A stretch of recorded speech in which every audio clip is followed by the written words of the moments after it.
La historia recordará el día 1 no por un estruendo, sino por una sincronicidad aterradora. A las 9 horas UTC, los radares meteorológicos de todo el planeta, desde el Centro Nacional de Huracanes en Florida hasta las estaciones de monitoreo en Tokio, se tiñeron de un verde sólido. No había frentes fríos ni zonas de baja presión distinguibles. Simplemente, la atmósfera decidió purgarse al unísono. Durante las primeras 48 horas, la humanidad reaccionó con una curiosa apatía. Los noticieros lo trataron como una curiosidad estadística, lluvia récord global. La gente salió a trabajar con paraguas, quejándose del tráfico lento y la humedad. Nadie entendía que la infraestructura moderna, diseñada para tormentas de horas, no de días, estaba a punto de enfrentar su sentencia de muerte. Para el día 4, la Tierra alcanzó su punto de saturación total. El suelo, incapaz de beber una gota más, se convirtió en una superficie impermeable similar al vidrio. Fue entonces cuando las ciudades se transformaron en trampas mortales. El alcantarillado de Londres, Nueva York y Bombay colapsó simultáneamente bajo la presión hidráulica. El agua no tenía a dónde ir, así que empezó a subir. No lentamente, sino con violencia. Las tapas de las alcantarillas estallaron como corchos, convirtiendo las avenidas en ríos de aguas negras a gran velocidad. La semana 2 marcó el primer gran trauma psicológico y físico. Los sistemas de metro subterráneo fueron los primeros en caer. En cuestión de horas, la red de transporte de París se convirtió en un acuario turbio, ahogando trenes enteros que no lograron evacuar a tiempo. La electricidad a nivel del suelo se volvió errática, transformadores explotaban en cadena bajo la lluvia incesante, dejando barrios enteros a oscuras bajo el estruendo ensordecedor del agua golpeando el asfalto. Ya no era clima. Era un asedio. El ruido constante de la lluvia sobre los techos de chapa y hormigón comenzó a generar los primeros casos de psicosis por privación sensorial. El cielo se había convertido en un techo de plomo gris inamovible. Al finalizar la segunda semana, el nivel del agua en las zonas costeras bajas ya cubría los neumáticos de los coches abandonados. La civilización no se estaba lavando, se estaba ahogando. Ciudades tumba y el gran ahogamiento.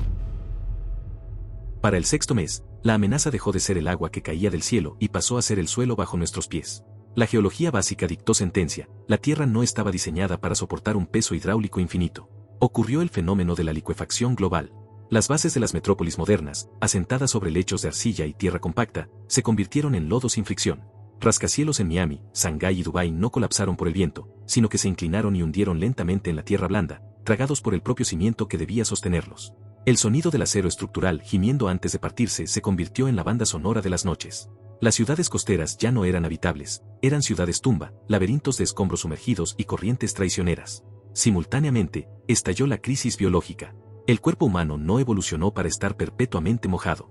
Sin momentos de sequedad, la piel humana comenzó a fallar como barrera protectora. Los hospitales, ya desbordados y operando sin electricidad estable, reportaron la aparición de la necrosis húmeda. Hongos agresivos y bacterias devoradoras de carne, que antes eran raras, prosperaron en la humedad del 100%. Un rasguño significaba gangrena en cuestión de días. La gente aprendió a temer a su propia ropa, que se pudría sobre sus cuerpos. La logística mundial se detuvo en seco hacia el 8º mes. Los supercargueros no podían atracar porque los puertos habían desaparecido bajo 3 metros de marea incontrolable. La cadena de suministro de alimentos se rompió definitivamente.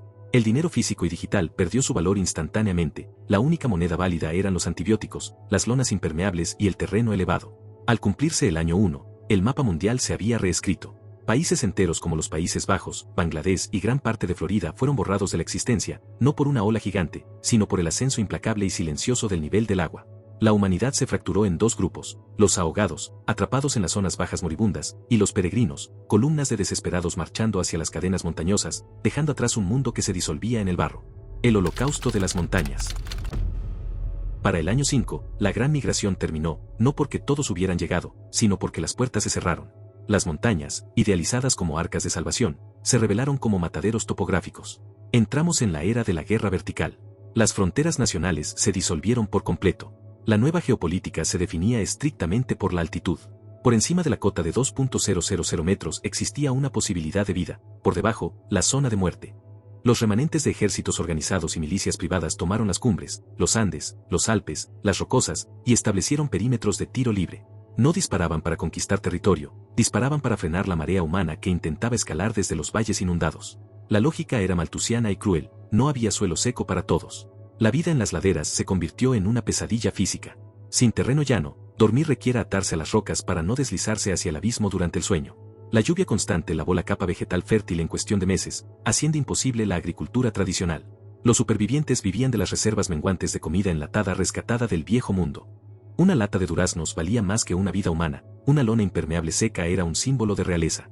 Hacia el año 8, el conflicto involucionó hacia el tribalismo. Al escasear la munición industrial, las escaramuzas se volvieron silenciosas y brutales, peleadas con cuchillos y piedras en el barro. Pero el mayor enemigo no fue el hombre, sino la geología. Las montañas, saturadas hasta el núcleo, comenzaron a ceder. El agua lubricó las fallas rocosas, provocando mega deslizamientos. Campamentos de refugiados enteros, con miles de habitantes aferrados a la ladera, se desprendieron en medio de la noche, cayendo al océano global en una avalancha de lodo y gritos. Al finalizar la década, la población mundial se había estabilizado a través de un equilibrio macabro. El hambre, la hipotermia y la gravedad habían ejecutado la limpieza demográfica que la guerra comenzó. Los hijos del Moho. Al cruzar el umbral del año 25, la humanidad dejó de esperar que escampara.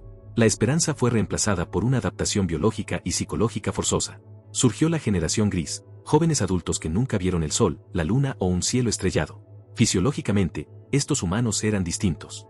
La falta crónica de vitamina D y la exposición perpetua a la humedad trajeron una epidemia de raquitismo y osteomalacia. Sus huesos eran más frágiles, su piel translúcida y pálida, y sus ojos, acostumbrados a la penumbra eterna de las nubes de tormenta, sufrían fotofobia ante cualquier luz artificial brillante. Pero lo más alarmante fue la simbiosis con el entorno. Las enfermedades respiratorias micóticas, antes mortales, se volvieron crónicas. Los pulmones de los supervivientes aprendieron a tolerar, a duras penas, una atmósfera cargada de esporas de moho negro. Toser no era un síntoma de enfermedad, sino un mecanismo de respiración estándar. Mientras la biología cambiaba, la tecnología moría. Entramos en la era de la plaga del óxido. Todo lo que definía la era industrial, vigas de acero, motores de combustión, servidores informáticos, se desintegró. El hormigón armado, el material más ubicuo del siglo XX, sufrió cáncer de concreto. El agua se filtró, oxidó la varilla de acero interna y esta, al expandirse, reventó la piedra desde adentro. Los refugios de montaña, que parecían inexpugnables décadas atrás, comenzaron a desmoronarse sobre las cabezas de sus habitantes. Culturalmente, se produjo un cisma irreparable. Los viejos, los nacidos antes del diluvio, vivían en un estado de depresión catatónica, contando historias sobre días de playa y sequía que sonaban a fantasía delirante. Para la generación gris, esos relatos eran mitos absurdos. Ellos no temían a la lluvia, la veneraban o la ignoraban. Para ellos, el mundo seco era una leyenda, y el mundo húmedo, la única realidad tangible. La civilización ya no intentaba reconstruir el pasado, simplemente trataba de no disolverse en el presente. La era de la corrosión total. Para el año 60, el planeta quedó en silencio. El último generador de combustión interna dejó de funcionar hacía una década.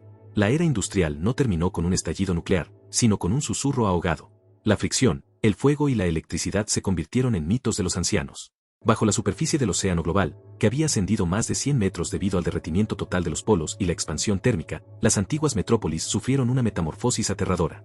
Los esqueletos de acero de los rascacielos, ya despojados de vidrio y hormigón por las corrientes, se convirtieron en arrecifes artificiales. Pero no eran arrecifes de coral coloridos, eran estructuras fantasmales cubiertas de algas limosas y percebes de agua salobre. La vida marina reclamó su dominio con una agresividad darwiniana. Tiburones y grandes depredadores pelágicos, adaptados a la baja salinidad de un océano diluido por décadas de lluvia dulce, patrullaban los cañones de lo que alguna vez fue Wall Street o Ginza. La cadena alimenticia se reestructuró, el ser humano ya no estaba en la cima. En la superficie, ocurrió la tragedia definitiva, el gran olvido. Hacia el año 75, los últimos soportes de almacenamiento de información fallaron. El papel se había convertido en pulpa hacía medio siglo. Los discos duros y servidores, protegidos en bóvedas impermeables, sucumbieron a la corrosión galvánica. La historia, la ciencia, la literatura y la cultura humana se disolvieron literalmente en el agua. Los grupos humanos remanentes, reducidos a tribus aisladas en los picos más altos de los Himalayas o los Andes, ya no sabían qué era Internet o democracia. Eran sociedades de subsistencia, cazadores-recolectores marítimos que usaban herramientas de hueso y plástico rescatado. Para ellos, las ruinas que asomaban tímidamente sobre las olas no eran monumentos de ingeniería, sino cadáveres de dioses de metal que fallaron. La humanidad había regresado a la edad de piedra, pero esta vez, sobre una balsa podrida. Silencio abisal, la extinción húmeda. En el año 100, sucedió lo impensable. No hubo trompetas ni explosiones, solo una ausencia repentina. Por primera vez en un siglo, el golpeteo constante del agua cesó. El silencio que siguió fue tan absoluto y violento que causó pánico entre los escasos supervivientes. Sus oídos, evolucionados para filtrar el ruido blanco de la tormenta eterna, no podían procesar la quietud. Entonces, las nubes se abrieron. La luz del sol tocó la superficie de la tierra, pero no trajo salvación, trajo terror. Para los descendientes de la humanidad, el sol no era una estrella dadora de vida, sino una entidad hostil. Sus pieles, translúcidas y carentes de melanina tras generaciones de sombra, se ampollaron en minutos bajo la radiación UV directa.